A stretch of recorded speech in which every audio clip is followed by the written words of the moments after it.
โอ้3-4 เดือนไปโถเทื่อนึง มันกระเทินลงห้องน้ำให้แม่วิ่งให้วิ่งมันกระเทินมันกระเทินเบิ่งสภาพดีกว่า เป็นอะไรสภาพคือบริเละตุ้มเป๊ะ ก็มกว่าน้ำบ่อาบมาทันบ่แม่นอาบ หา ไม่ได้หา ทั้งนั้นโดยเอาเงินเจ้าได้หาเงินยังอ่ะนะ โอ้ย โอ้บ่ธรรมดาเด้นี่เงินยังอ่ะนะ จักเคยเขาพอซื้อ 2,000นี่เนี่ย เอ้าเห็นใช่บ่ เป็นรัฐบาลไทยเด้ เพราะ มันเป็น เงินยังเงินอีหลีบ่ ธนบัตรเป็นธน เงิน บัตร ยัง ตะกี้ คือใบใหญ่แท้ ของไทย ห้องไทยตะกี้เด็ดแต่สมัยตะกี้ ของเจ้าหมื่นปลายเด้เนาะโอเคได้ถือว่าอยู่รอดซำนี่ผู้หญิงหรือผู้ชาย โอ้ยหนักก็เบิ่ง เนี่ยเนาะป้านักแท้ๆได้หลายกิโลตึบเด้อนะ มันว่ายังบ่ได้ชาวบ้านเอาไปค้านแล้วกัน เบิ่งเด้อข้างในมันมีหยังเด้อพากันลุ้นกันเด้อเลย ระวังเด้อของสิแตก นักแฮงบ่ถูกโดยสมปะคมคอเนาะ เดี๋ยวเด้อลงถ่ายนี่ เฮ็ดได้เนาะ ยิ้มเงินนี่สิไปปลดล็อกบัญชี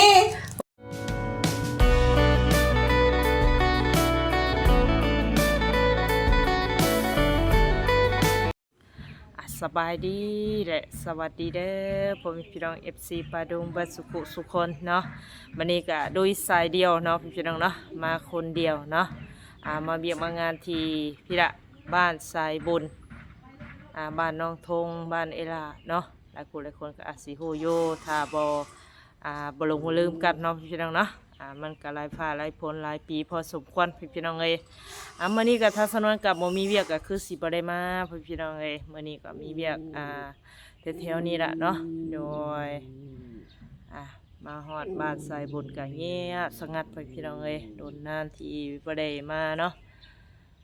จังใดเนาะมื้อนี้ก็มีสิ่งมีของหรือมาต้อนมาผักแถวนี้ล่ะพี่น้องเอ้ยจังใดก็ไปรุ่นไปชมหรือว่าไปเบิ่งนํกันเนาะว่าทัศนวนมาใส่นี่มียังมาตอนมาผ่าพังเพิ่นพี่น้องก็คือค่าเบี้ยค่างานเนาะคือของกะส่งมากะประมาณเกือบอาทิตย์แล้วพี่น้องแต่ถ้าสนวนก็คือว่าแหละพาพ้นอากาศเด้อว่าไปทั้งอื่นเนาะไปเบี้ยทั้งอื่นหั่นล่ะบ่ก็เลยบ่ได้มาใส่นี้เนาะโดยมื้อนี้ก็พุ่นละคือสิเข้าไปหาทาง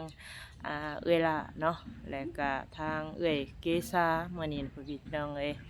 จังได้บ่ว่ารายใหญ่กันห่างกับพุ่นละไปเบิ่งไปชมน้ำกันเนาะว่าทางสนวนเอาหยังมาตอนมาฝากเพิ่นพี่น้องโดยน้องพี่น้องพวกทางสนวนก็จอดรถไว้กลางแดดเนาะใครในมื้อนี้มันโบดแน่พี่น้องก็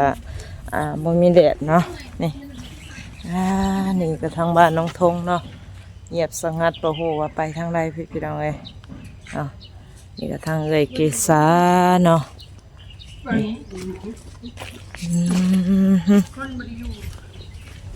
ไปซ้ายบริอยู่เฮือนอยู่ซานบ่เฮือนเจ้าลายหลังมาจากอันนี้โกในธรรมดา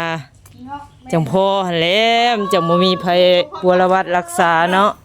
เอาสบายดีเด้อทางนี้เด้อสบายดี โอ้มาบัดนี้ก็เป็นแม่ปุ้งแล้วบัดจักเดือนแล้วนี่โอ้อันนั้นก็ไม่ปุ้งอันนี้ก็ไม่ปุ้งผู้ใดสิออกก่อนบัดนี่ผู้นั้นออกนั่นจักเดือนได้พุ่นน่ะ8 เดือนเมียน้องทงหั่นได้อ๋อบอกปานตัวเองเป็นท้องนี่เด้ ไปใช้สัตว์อันนี้คือสมอยสมิงอยู่ทางเพิ่นเอาไปเฮ็ดเวียกจะทำไปทางนั้นทางนั้นแล้วบอกโอ้ยลงไปเฮ็ดเวียกแล้วเขาไปเฮ็ดเวียกแล้วโอ้มีเวียกมีงานเฮ็ดแล้วเนาะ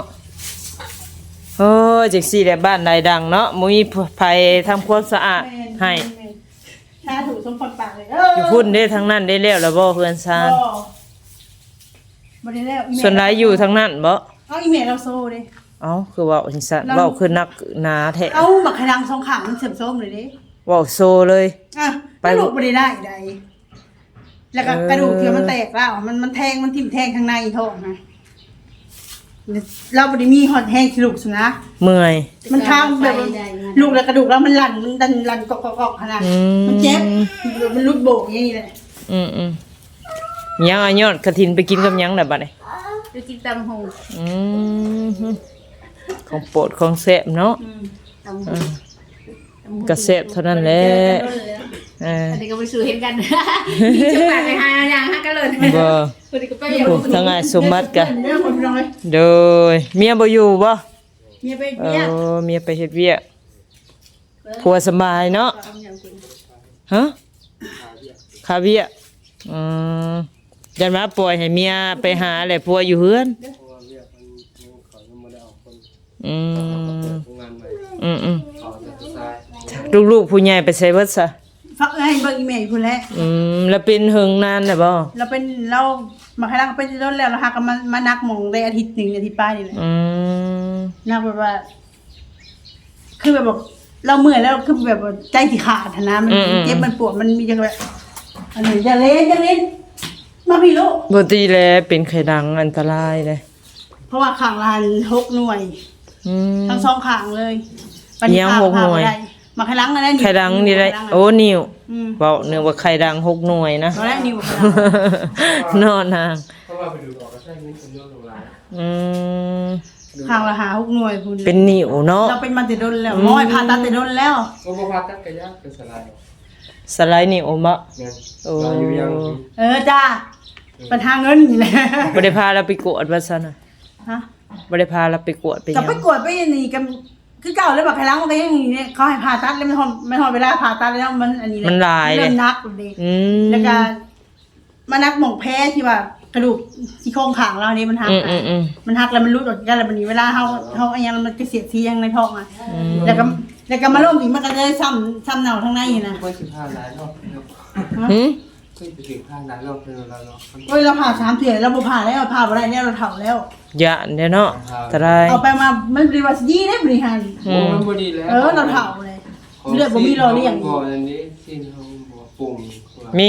มีแต่ว่าปล่อยธรรมชาติบ่ซุมื้ออันนี้เรียกว่าต้ม กิน บาด ยาหักซ้ายนี่แหละ กินยา เขาจัดยายังหายใจเนาะ คือบ่ซื้ออันน่ะบาดหวานอีหยังก็ ซื้อมาเมื่อไรเท่านั้น บ่ยาเมียวยาหยังหั่นเด้ ก็กินอีพอกอ่ะคือเก่าอีพอกอ่ะยังแห้งอะไรกันบริกินยาค้าไข่ขึ้นจะเป็นเพียงลิซิดวงกับ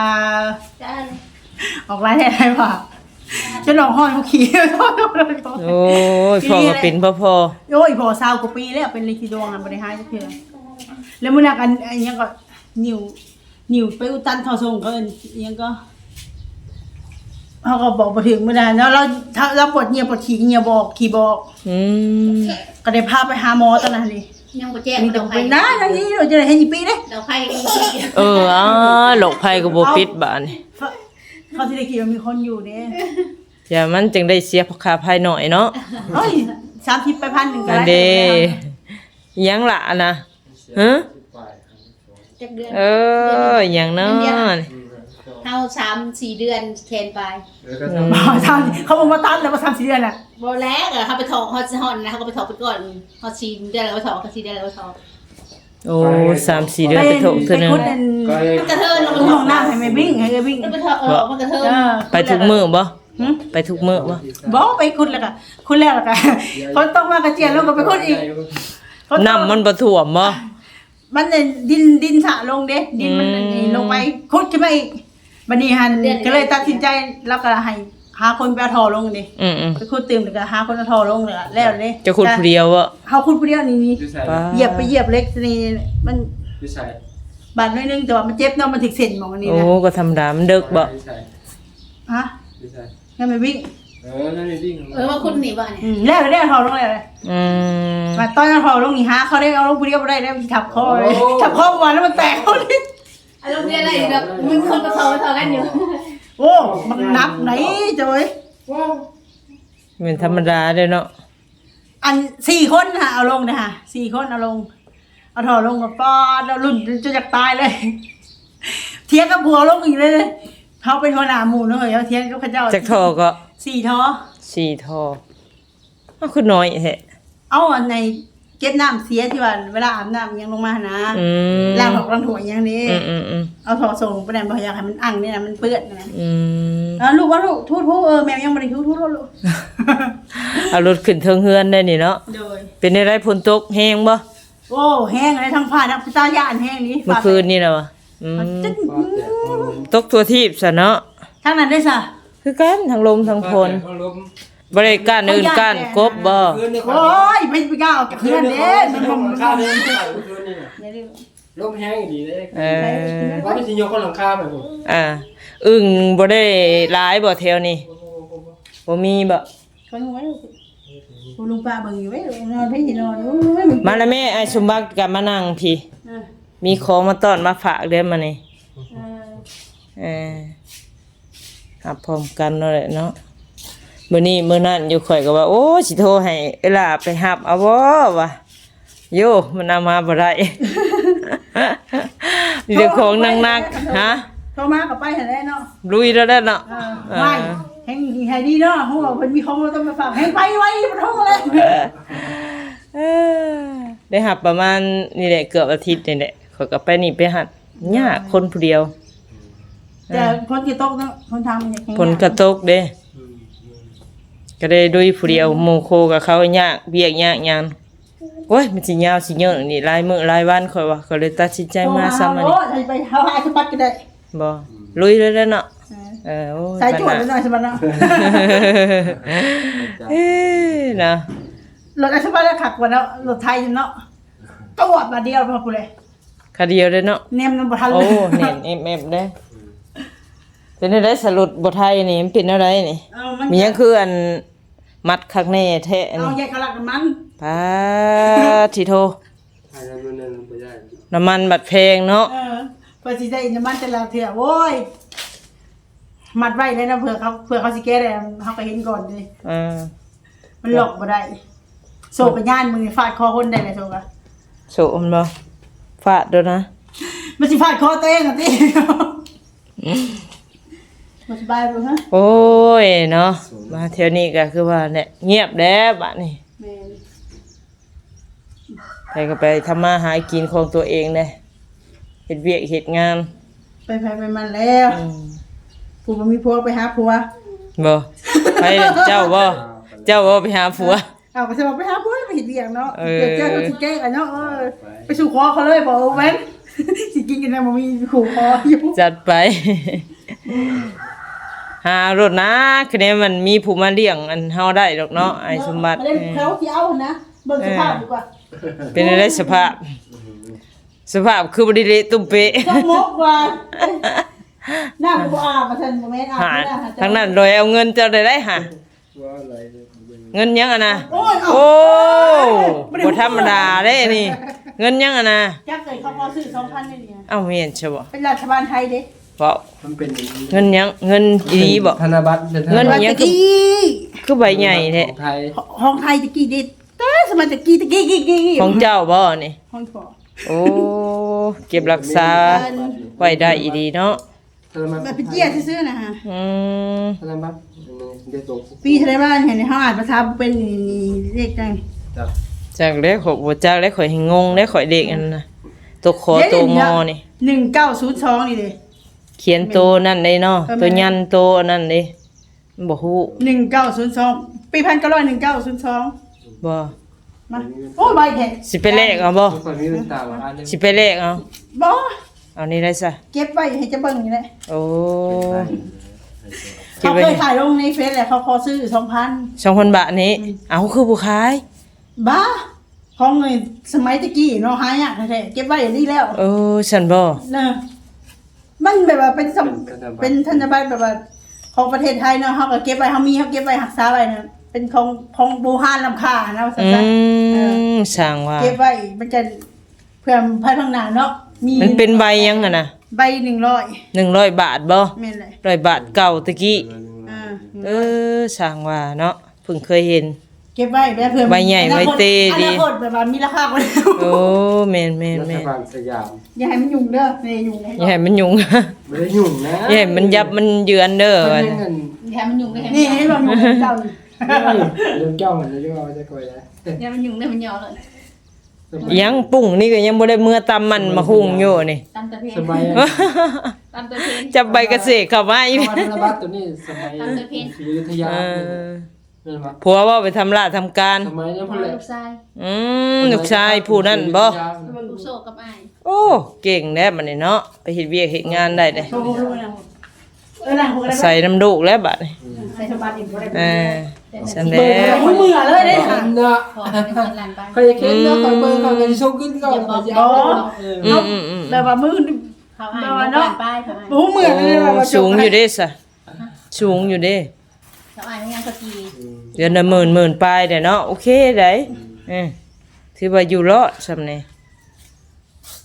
ผู้หญิงหรือผู้ชาย โอ้ยหน้าก็เบิ่ง ผู้หญิงบ่ หน้างามปะเนี่ย ยิง นางามปานนี้ ท่านผู้ชายหน้าสิค่ำๆ แม่นบ่ แม่คือห้องเมียน้องทงอ่ะน่ะค่ำๆ ผู้ชายบ่นะอืม ยิง พาออกมาเป็นผู้หญิงเทียนมื้อเทียนหมอเลย ผู้น้อยเจ้าได้สับผู้หญิงได้ไปเรียน อยู่เพื่อน บ่ได้เรียน สินะเด็กเขาบอกนี่ยังหน่อยหลาย ให้สิเป็นหน้ามันจะแตกอันนี้เนาะนี่ เขาเอาอีก ใส่ โอ้ส่งอะไรมาสิดีส่งเลย ใส่ ส่งเรื่องหรือส่งใหญ่ ส่งบ่มันขับนะมันแน่นโคตร เขาเน็ตเลยว่ามันเลิง เดี๋ยวมันเลิงนี่ว่าดูดีว่าดูดี ฮู้เนาะสิว่าแน่ไรกินดีอยู่ดีมันก็เป็นแบบนั้นแล้ว กินดีอยู่บ่ดีมันก็คือเก่าแล้วคนตุ้ยคือเก่า เป็นอะไร มันบ่ลงมัน บ่ลง เลย มันอยู่แล้วเนาะ แห้งป้าเนาะโอ้ยเฮากระเฒ่าแล้วมันก็อยู่โตเลยท่านเนาะยังน้อยยังแบบว่า15 16พอคืออยู่ดอกดอกมันก็งามเนาะไอ้สบาย เมือง มันเราเป็นหุ่นน้อยได้อันนี่เนาะ เอาเงินให้เจ้าได้บ่มีเงิน เอามาเสียบ่เงินกูบอกจังนะ เขาหน้าว่าอายแต่เถอะถือว่าเตือนนี่ถือว่าเตือนนี่ ให้ไปซื้อหยังอันนี้ เอาให้ เอาให้ ชื่อมันชื่อสายตาทำมื้อไหนเด้ บ่ เฮาซื้อมาเลยเท่า3,000เพ อืม เขาก็เลยขายเพิ่นซะบ่มีหยังหรอกที่ให้แล้วล่ะช่วงนี้มีแต่เงิน นึกว่าเนาะคิดว่าซอยกันไปเออ เอาเขาซื้อมาแสนปลายขาย50ก็ดีแล้วเนาะ ก็ดีเด้ เก็บไว้กินจนเสียคืนแม่นให้นี่ก็ซื้อบ่เนาะ เงินจะส่งเอาให้ อืม แค่นี้เราได้กินแห้งลูก เนาะสบายแล้วบัดนี้ โชคก็แม่นพวกก็ได้กินแห้งนำอีกผู้หนึงลูกผู้ใหญ่ก็แม่น เดี๋ยวมาส่งกัน ได้กินแห้งนำ ผู้ใหญ่ผู้ใดข่อยบ่เคยเห็นมันจะ ใส่กบเขาเป็นบ่าวแล้ว เออ สักพักนี่ เออ ซื้อหน่อย กินหน่อยดิมันแถวมาเลยสบายดี ได้กินเหือกินแห้ง บ่เห็นนะ มัน2มัน3พวกก็โอ้ยถ้าเป็นไปได้มันสิสักผ้าสินพะเหนียวมันไปจัก ผัวเราหั่นบ่โอ้ ไม่พวกเราดอกเนาะมีวาสนาแบบนั้น ถือว่าเราโชคดีเด้อเนาะได้ผู้ชายที่ว่า เห็นกีฬามี แบ่งเบาภาระ ใช่มูน งามได้อจะขายออกเนาะ แสดงว่าเขาบอกว่า โย่เว้าไปซั่นแล้วอ่ะ จะได้บุญมาพุ่งเลยมันเป็นบุญที่ได้กบภายในค่ะ ฮะไปเอา ว่าหูมันเหี่ยไปแล้ว เรามาเอามาหุ้งจังพ่อมาหุ้งซะเด้หมาน้อยๆนึงอ่ะ ของทำมันเนี่ยมันยังบุญใหญ่มัน จะไปตำขมแท้ๆได้น่ะเนาะ โอ้ยคงกินยา บ่ เฮ้ยน้ำพงได้บักลายมาอยู่บ่ อันนี้บ่มาหุ้งอันน่ะสิไปตำกินแซ่บซ้ำกับปั้นข้างใน ตัวร้ายที่เป็นนั่นเขาแฮ็กเฟซบุ๊กเจ้านะมีคนใส่เฟซบุ๊กเจ้า จังว่ามันบอกว่ามันถูกระงับหั่นนะ มีคนเขาใส่เฟซบุ๊กเจ้าแหละเขา สร้างเฟซบุ๊กมีคนแฮกเฟซบุ๊ก เขาเอาเพชรจะไปใส่ โอเคจะ สร้างว่าเนาะ เขาแฮ็กข้อมูลได้ โอ้ พวกอันนี้เขาแฮ็กข้อมูลกันไปแล้วก็ใส่บัญชีเดียวกับเขาเลยสามารถเอาหูเขายังไป บัญชีใส่บ่ได้เลยบัญชีฮะ บัญชีจะได้ บัญชีถูกระงับนี่เด้บัญชีอัน Facebook เด้ก็เลยตั้งอันบัญชีใหม่ขึ้ แต่ น ที่มาโทษอยู่จ้ะ บ่ติดบ่ โอ้ย ว่าบ่มีสัญญาณ ข่อยเสียดายอยู่ผู้ติดตามประมาณ 5,000 กว่านี่แหละแต่เสียดาย มันเขียนมาถึงระงับ เ เจ้ามาบ่โทรศัพท์ อามา เอาเบิ่งดูค่ะ ค่อยตั้งใหม่เด้มันบ่เห็นเลยเด้ บอก เออ นี่มันอีกหน่วยหนึงมีเดี๋ยวจะลอง บ่ เข้าไปเบิ่ง หน่วยของเฮาหั่นบ่ หน่วยที่จะใส่เพชรตัวเก่าค่ะ มันบอกว่าไปหานมันเนาะข่อยก็เมื่อยแก้เมื่อยเฮ็ดแหละมันก็เลยมันบอกว่าโอ้ยมันถึงระงับแล้วมันว่าจะยื่นอันอุทธรณ์ไปก็คือเก่ามันก็ว่าจังซี่ อืม เคยเป็นบ่เจ้าแบบนั้นก็ เคยเป็นแล้วก็แก้เลย เข้าใจอย่าขาดเนาะหมู่เพื่อน แม่ เป็น เค เท่าย ไหร่ เคยอันนี้เนี่ยบ่ได้บ่ว่ามาบาทเดียวนะ บ่ฮู้ได้มื้อเดียวได้ข่อยก็ ใช่แล้ว มันยังอีกอะล่ะ อยากได้โทรศัพท์มัน โอ้ยลูกสาวก็ได้เนาะ ประจุกผมจุกหยังเลยเพิ่นนี่ บ่เอาแค่จะว่าผมซื้อได้ เออ อันบุญอาหารผมบอกนะนี่ บ่ เฮาก็หลาย ป้าตกเป็นตะยานแต่เฮาหั่นแหละ บ้าน อ่ะตอนนี้ก็กำลังโทรหาน้องลาตรีเนาะ บ่ติด บ่ฮู้ว่าเพิ่นสิอยู่แถวนี้บ่หรือว่า ไปเวียกทางอื่นเนาะบ่ติดซ้ำบ่ บ่มีสัญญาณติ นี่ถึงว่า จะของเขาจะของเฮาแหละ ของเฮา ของเฮาบ่มีเน็ตบ่ บ่มีเน็ตบ่มีเงินจักติ นี่เลยเนี่ย ตายได้ มีแต่ว่าโทรน้องปกติก็มีแต่ว่าฝากนำเวลาไปให้ก็ได้เวลาไปเฮ็ดเวียกของเราเรื่อยอยู่เนาะ โดย สิเป็นหยังเครื่องคือกันหั่นน้องลาตรีพี่น้องเอ้ยเนาะที่ว่าทาง FC มอบหมายให้ก็คืออ้ายสมบัติเนาะแล้วก็เอ้ยล่ะแล้วก็น้องลาตรีเนาะ โดย สามครอบครัวพี่น้องเอ้ยมีแต่ว่าอีล่ะไปเฮ็ดเวียกแล้วก็เจ้าก็ไปมอบให้อ้ายเราก็ได้ โดย เพราะว่าข่อยสิไปเวียกพุ่นต่อนะ ฝนสิตกเลยเนาะ แม่นยัดผลตกละทางปานนี้นะ ก็สำนวนเราเลิกเปิดประทุน ไปซะไปยกเครื่องยกของเข้ามาแบ่งปันกันบัดนี้ไปออกกำลังกายจึกจักโดดแหละเออ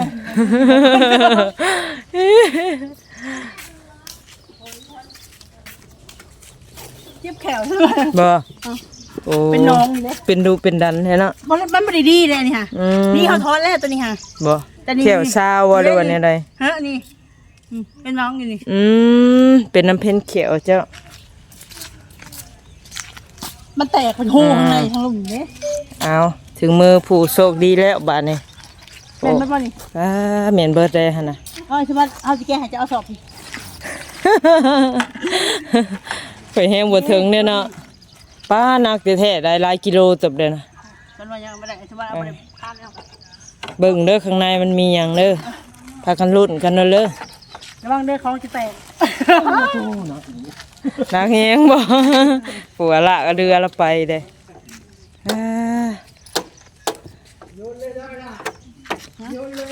โยนเลยเราอ่ะ ทับพ่อจะเลย บ่ได้เด้อเนาะไป ตกดีตามผัวกันเลยเก็บเสื้อผ้า พายกระเป๋าตามผัวก่อนบ่ เอาเก็บเสื้อผ้ายัดใส่กระเป๋าเด้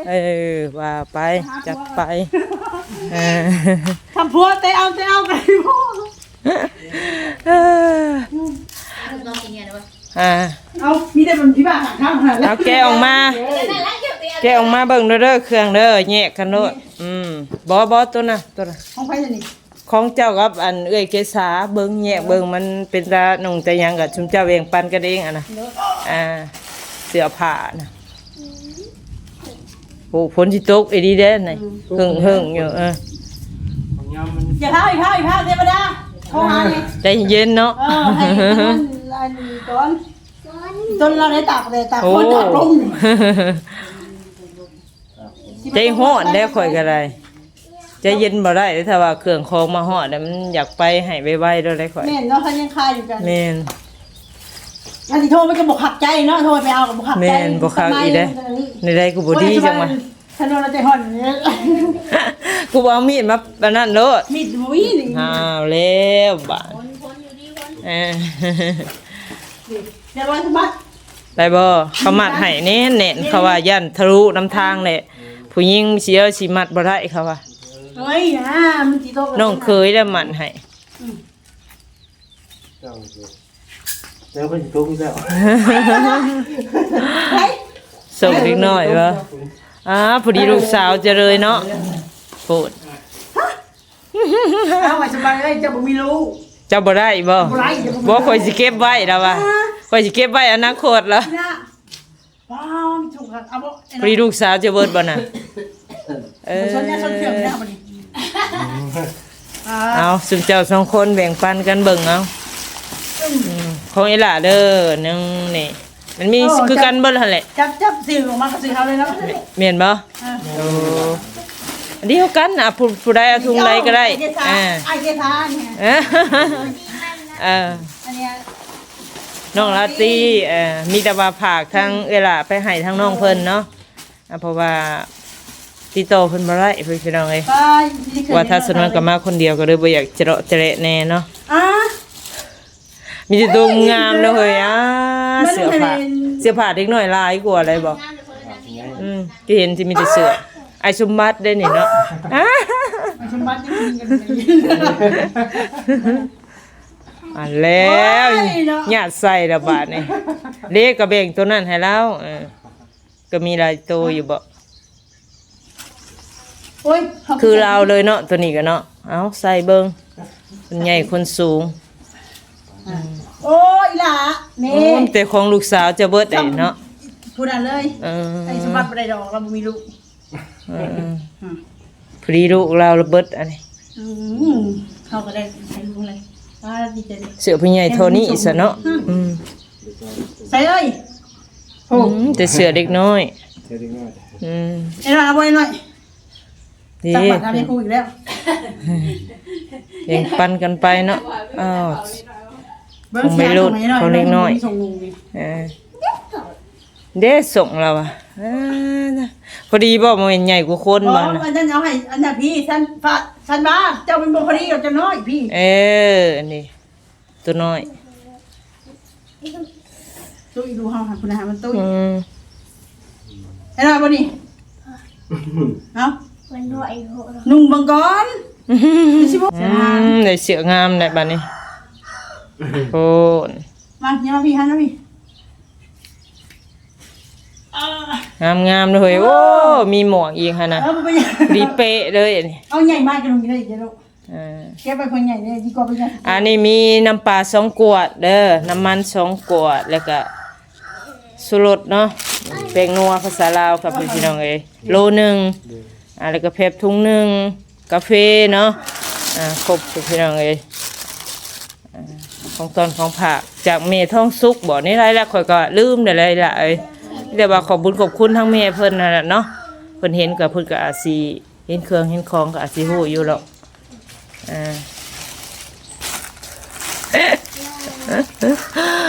่า นี่นี่เลย ยังเลือกกันเสือเลือกเพอยู่โอ้ยจิตโตงามๆนี่ พอได้ว่าสิฟอนกันเลยซอยน้องดู ให้ลูกให้หลานแบ่งปันกันไปเนาะเสืออีกน้อยคือว่าเนี่ย พอแล้วบ่ให้มันมีเจ้าบ่เอา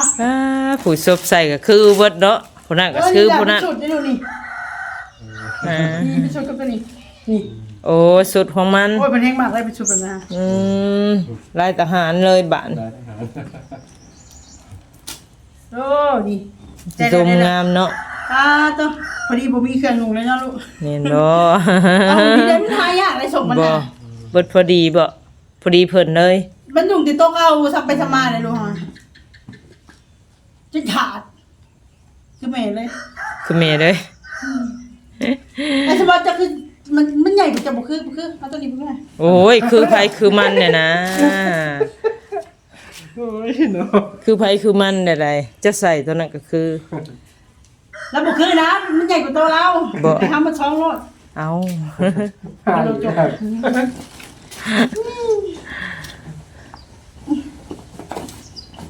มันมืดได้ล่ะตัวนั้ เช็ น ด เอามันใหญ่เนี่ยแต่มันจะขับเด้ บ่สำเดียวกันหั่นแหละแบบเบิ่งหมวดทรง ตัวนั้นมันจะขับเฮาตัวนี้มันบ่ได้ขับได้ค่ะอืม มันใส่สบายกว่าอันนี้มันเล่าหนึ่งเครื่องมันจะบ่คือเก่าเลยสบายแล้วให้เฮามาโลด เอาเอามีแต่ว่าขอบบุญขอบคุณทั้งเพิ่นเด้อ โด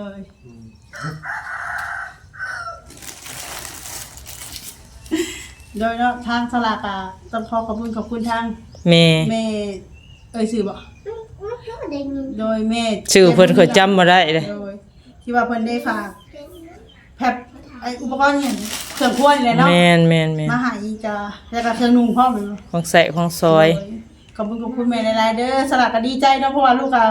หาเครื่องนุ่งยากอยู่จะจอยน้อยๆเนาะมามีแต่โตเห็นใจเพิ่นทั้งนั้นเลยก็ขอบคุณแม่หลายๆเด้อขอให้อยู่ดีมีแฮงสุขภาพแข็งแรงว่าจากโรคภัยไข้เจ็บมันทำอะไรมาที่มาเด้อสาธุบ่ว่าสิไปไสมาไสก็ขอให้ตลอดปลอดภัยทางสนวนเทือนเด้อขอให้เฮงๆปังๆรวยๆมีคนสนับสนุนหลาย สาธุบ่ปังเลยสุมื้อนี้ มันทางวิ่ง มานอนขนองเลยสมุนี่ ทางไงสมบัติ แม่ใจดีครับ ทางเมตใจดีอยู่พังไทย ขอให้แม่ใจดีคนไทยอยู่ดีแห้งได้ความเจ็บได้ความไข่อย่างนี้ได้รับมันไปจนเป็นเปลี่ยนไปได้แสนดีแกมีส่วนฝ่ายยมหานไทยเจ้าให้มาสันใดขอกับคืนละทำความซะถูกสำนวนได้เป็นผู้เป็นสะพานบุญให้ก็ขอให้อยู่ดีไม่แห้งความเจ็บได้ความไข่อย่างนี้ได้เจ้าเฮ็ดเรียกตัวงานธุรกิจอันใดก็ขอให้ยิ่งเรื่องก้าวหน้าครับ สาธุโดยสุขปะคุ้มครองเนาะ เดี๋ยวเดินลงถ่ายนี่ อะไรเนาะ ยิ้มเงินนี่สิไปปลดล็อกบัญชี โอ้ยบริมีเฮาตีถุงมาสำนะ หลอก